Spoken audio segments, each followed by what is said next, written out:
Zviri Mudzimba.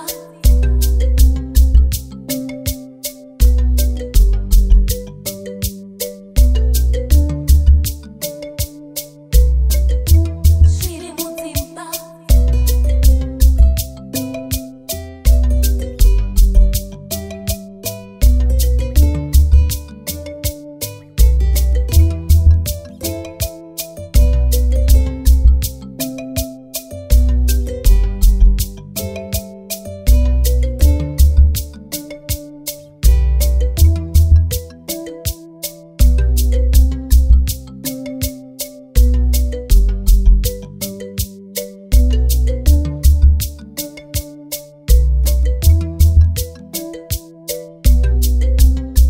Zviri Mudzimba.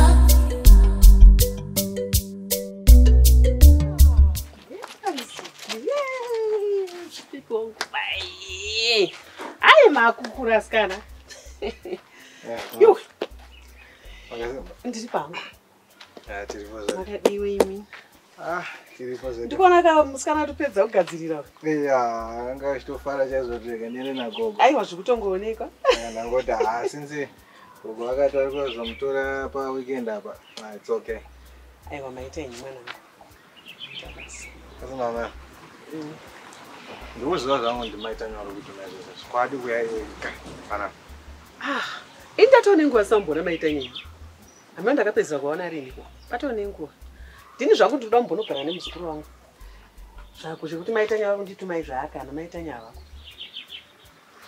Ndoda kumbonogara zvangu naye. Alright mama. Ndobona manda ande. Okay. Bye bye. Mama, mfambe zvakanaka. Zvakanaka mwanangu. Okay. Takumbokusiyana. Alright. Bye bye. Atokonai. Ndege vambonodya manhanga nemapudzi zvatakarimoko. Zvakari mwana sekuru wavo. It's okay.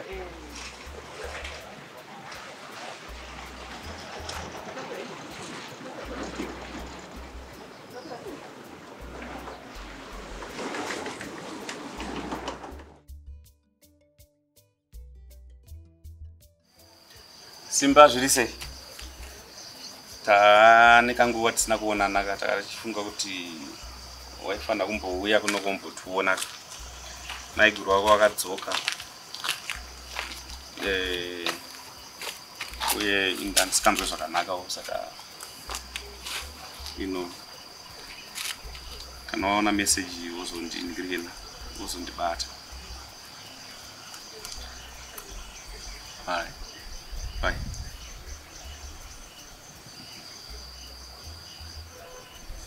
Yes, baby. Yes. Safe. I'm good.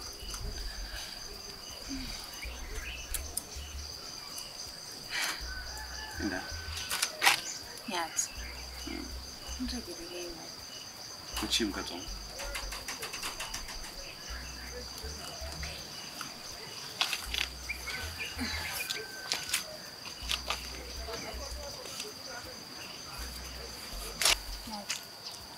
Kazo. Mwiri pai pakabva futi. Ndichabvunza zvakuru pai. Unoziva chii? Mwana anobva kuna Mwari. Tichamupuwa mwana baba. Handiti. Hapana chinochinja the way I feel about you. I will always love you. I'm yours, you are mine forever. And it's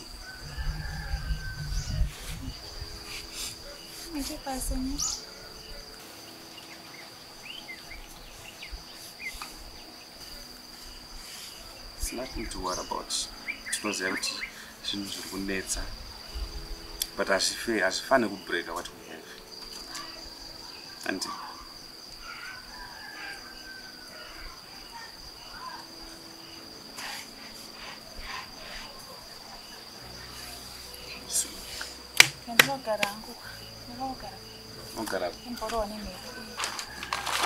Tukuya mamanya. Alright, ndikandibata tunhu tudzokere mukeju. Okay. Tinoona kuchigwa nembwa vava.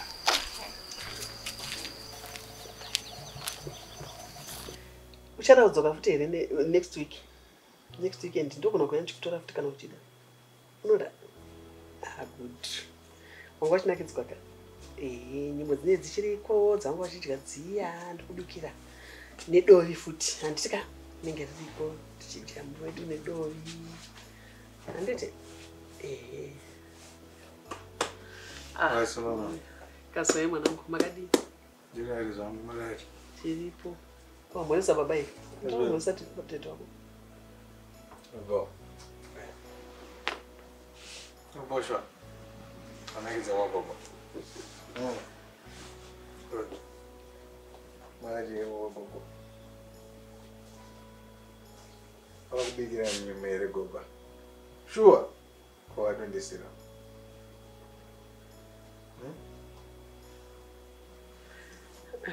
anenge asimutorawo zvake zvivi Anita.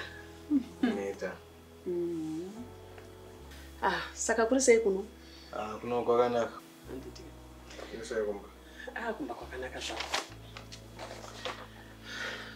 Mapapers aya they are already signed. Mai Tanya andipa kuti ndizokupai. Ndeyekuti akwanise kutora mwana. But inini hangu hadzisizo nzira dzandinjira dzakadai. Baba Tanya. Kungotaurirana chinhu chakanaka kudini. Motaurirana hapana asina kutadzira mumwe apa. Mese makatadzirana. Zvine zvakanaka kuti mutaurirana. Mune zvakanaka. Kwete izvi. Kutaurana kwakanaka. Ese musina kundiudzira kuti muri kugara padhuze. Padhuze papi? I understand. One hour, I would have done the same thing for Tanya. But please, something you pay effort. Aincha ndangofara ndichokutora zvipindiro ega mubvunzo wako. Tinozotaura pamberi apo. Maitanya wacho aripo. And also zvekuti titaure nyaya idzodzi pane mwana. Natiri kukonzeresa commotion pane mwana.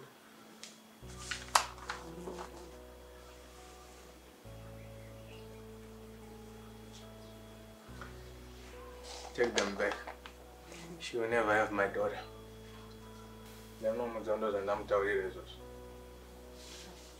Sorry, can you say that again? Zazira mapepa. Mwanangu hapana kwari kuenda. Anaene magazi acho handizvo akaitwa kote ngauye nevanhu vekukoti pana. Oh. Yes. Aiwa sezvo ini ndiri mubereki sekutaura kwandamboita. Ini ndinotofarira kuti mutaurirane. Uye zvakare sekutaura kwandaita pane mwana. Tinozongotaura. Maitanya wacho kana apo futi. Mese muripo.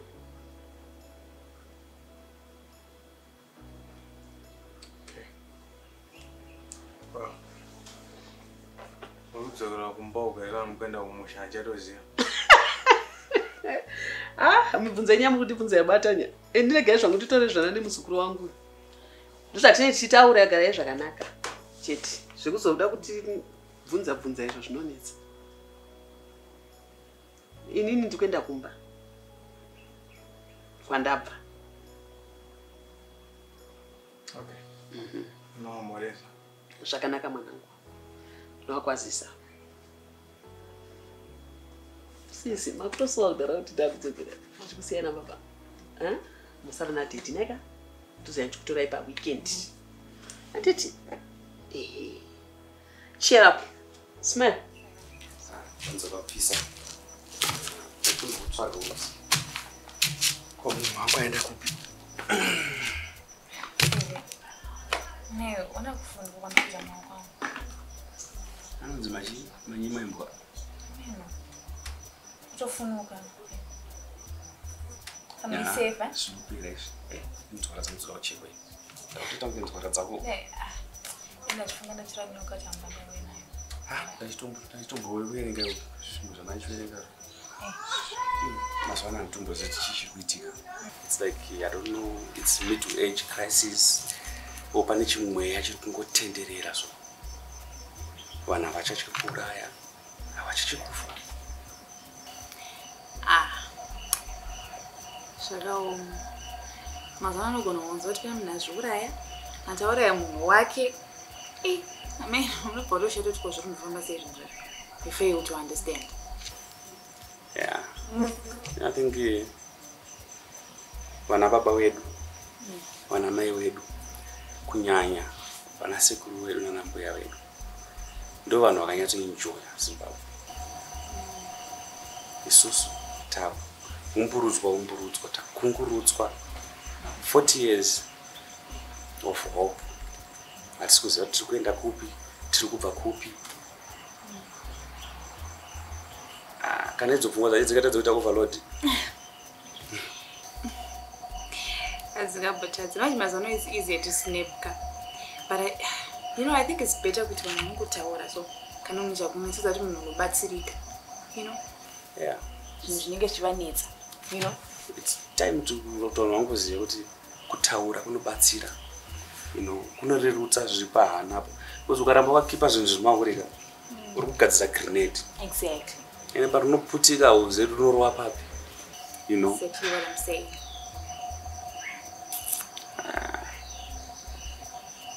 But inzwa baby. Nandine kanyaya kana ndakutaura.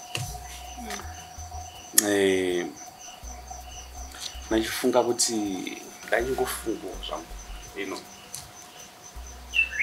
Ndaura mhuri yangu kuti uye panzvimbo imwe chete. Dai zvaibvira. Pamwe vanokwanisa kutosununguka kuno. Okay. But kuti maunobvumira? Ndio. Zvinogona kuti netsei. Because nyaya yekutoti netseika. Yes. Because mama autonitse nenyaya yenhumbi wadaza kuti mbina mimbise iyoyo ndiyani. Wow. Apa takaita zvemusoro wedu. Hatina kumbokumbira. Ndo pari kuzobva manje nyaya yangu yekuti dai pamwe zvaibatsira. Dai tainoona natete. Tonopira nyaya yedu kuna tete. Ivo anokwanisa kuzotipira nyaya yedu kuna mama. Ndosviko ine kahorei mbicha.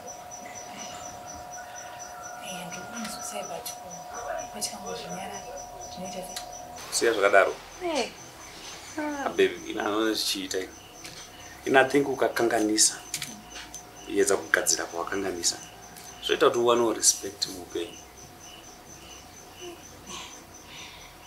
Ndazvinzwa nyati. Asi wagrika. I do. Uri kutya kuno explaina kuti wakazvifunga sezvo. Ndotangira pai. Ndotangira pai. Pai. Pakaitika pazvakaitika maitikira zvakaitika. Ndinovaudza kuti tete ndakazotora vimbiso ndikazomisa bedroom angu nanyati tikazochinjana kuti semukadzi woman to woman. I think munokwanisa. No, I see you're not even listening to yourself. You are not. Yeah. Not my man right. Well, vanogona kukunzwisisa. Women to women muchitaura. Saka unoda ndinodza tezvara kuti tezvara zvakaitika ndizvo kudai ndakarara ndakadhakiswa nemwana wenyu. Ndobva wachinjana mubhedha indisingazivi. Ndobva ndarara nemwana wenyu mukuru. Mudiki ndichifunga kuti mukuru. Unoda ndirwe nemupini. Kunza hauna kunzwa difference. Unonzwa difference. Baba vaka. Kungotaura zvangu kuti tete vakasvika nenyaya aiwa zvinoreruka. Vana baba vanozongoshedzwawo zvavo kungoremegedza, but vana mai vanenge vatopedza nyaya dzacho sekudaro. Nzorogara padhuze neni zvako. Tegare. Garawo. Nzorogara padhuze neni. guma neni. I know what about that. Saka vachaenda munovateta nditi. I think it's a very good idea kuti munovatete. Anyati honestly ka. Zvamuchaura ndikuzvinzwisisa. Nemusoro. But then ndinotangira paisho. Well, ndoona kuperekedza ndinotanga ine nyaya yacho. Saka you choose uenda wega kana kuti ndokuperekedza unotanga nyaya yacho. Chaenda tesi. Good. Only if you promise me that you're going to take the blame. Munhu akapara chinhu chake anozvipedzera nyaya yake. But ndoda kutokubatsira kuti ipere zvako. Oh, it's okay, it's me. All right. Thank you.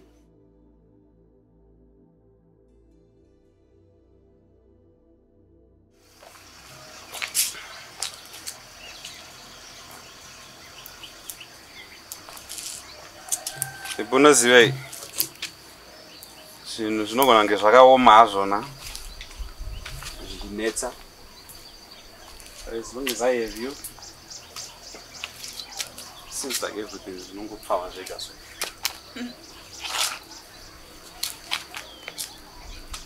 You know, someone is paying a lot of money to have a view like this. Yeah. You know, fresh air, matombo. They seem simple, but they are special.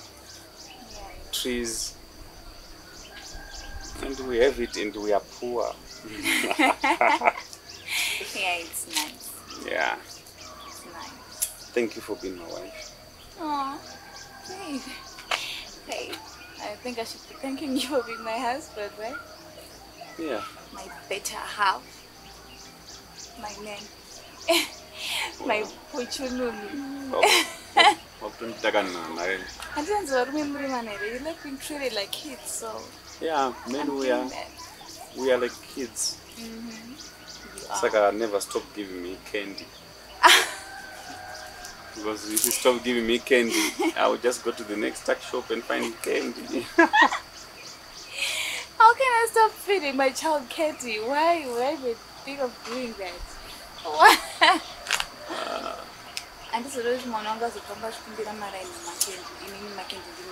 I'll just give them to you. Yes. Anytime you want them. That's why I have you.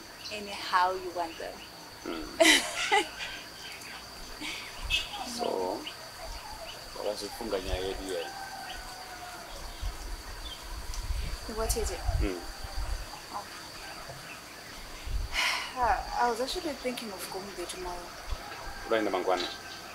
That's a good idea, baby. Is it? Yes. I think it's a wonderful. You know, kana nyeshi changu taurwa nde chikangoitwa then bo. Ndinoona tete mama. I'll go. Anzi. Apana chamumbusha tete. Mwachikichiti tete wako. In another words mkoma wako. Mkoma. I mean, Abaria, of course. Of course. Ah.